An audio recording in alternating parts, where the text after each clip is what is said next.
Hi, it's Snaily Paw. So today I thought I'd talk to you about just like post-grad and all the adulting stuff that I've learned over the years, and hopefully you can avoid some of the mistakes that I've made or try to build on them. So one of the things I thought about post-graduation was definitely finances, because I just paid off all my student loans and I had no money to my name.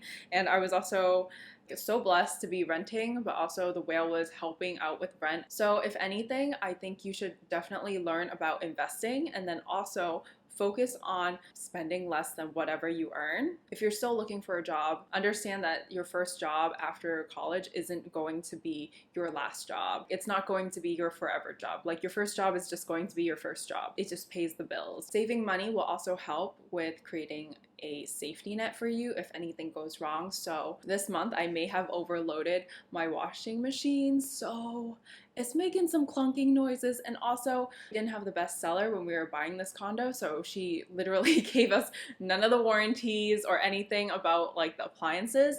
So we found out through searching up the model of the machine that it was actually bought when this place was built.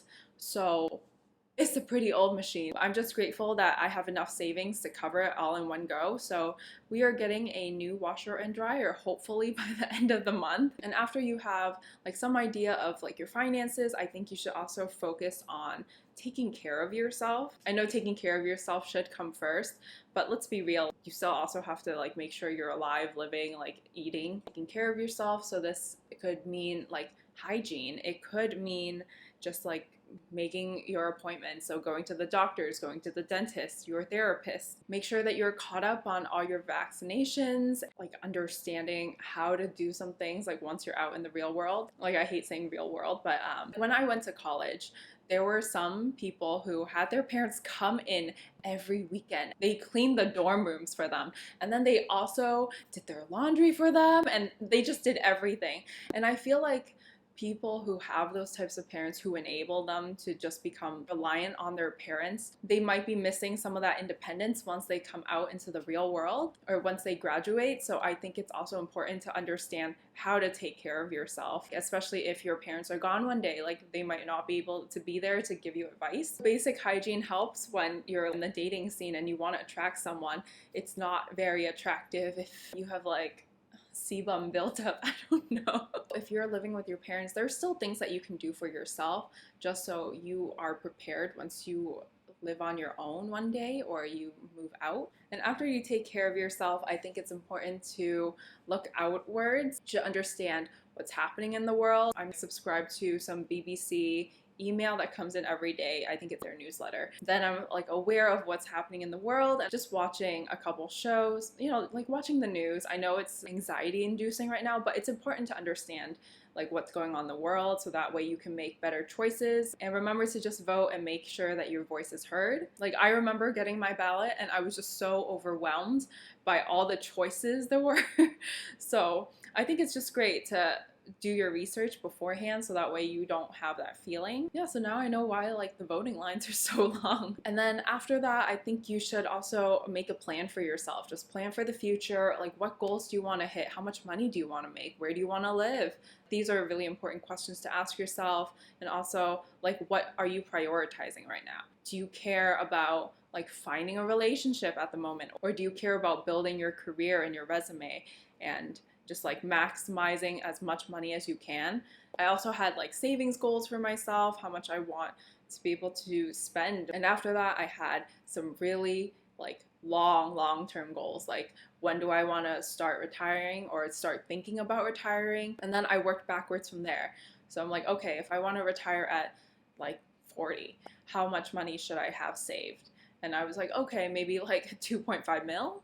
And then I was okay, well, how am I going to get to the 2.5 mil? It's just those questions that you have to keep asking yourself. But at the same time, when you're setting these goals, I don't want you to be comparing yourself to someone else. Because I remember when I first graduated college, suddenly there was there were a whole bunch of people who had apartments around the Boston Common area. And I was girl, how much are those?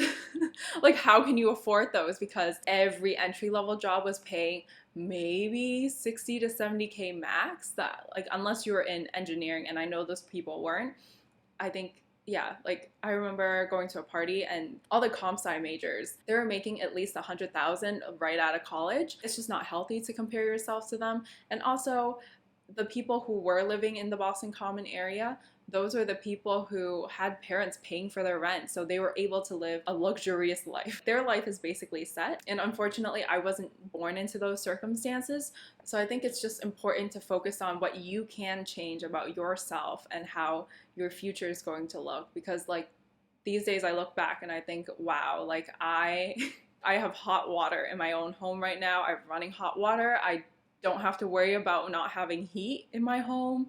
Like I have enough, you know? If I were to lose my job, I have enough. That's what I tell myself. Those are like just some of the things that I tell myself. And also, you know, like your path is just going to be different. And I think it would just set you back if you were going to constantly compare yourself to others. As a part of planning for your future, also explore new things, find out what makes you happy. That's why I'm such a big supporter of traveling. Every time I come back from a trip, I know like right now you can't really travel, but every single time I come back from a trip, I have this like renewed motivation. And I'm like, okay, I saw this back when I was traveling. I want that in my future home one day.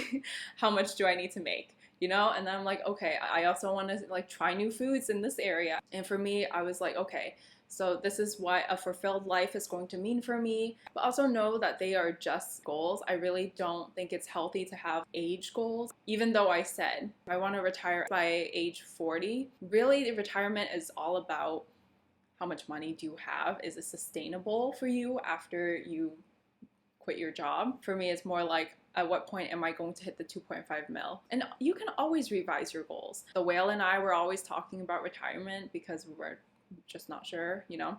And we're like, oh, but what if we live in the south of France? So we found a home for like 30 grand and we could probably live there on less than 2.5 mil each.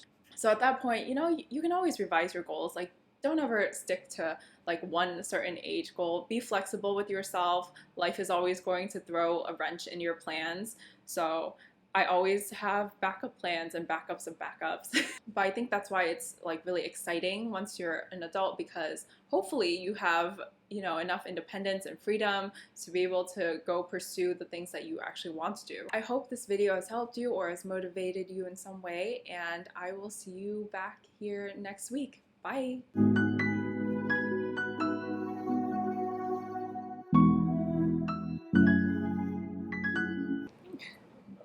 That anyone has to feel that they should take care of their hygiene. No, like Like given. No, there are some people who don't. Like they don't shower like fine, you don't have to shower every day, but you should shower every day. No matter how many times you film on your video, like that is not gonna. I think it's just one of the steps, okay?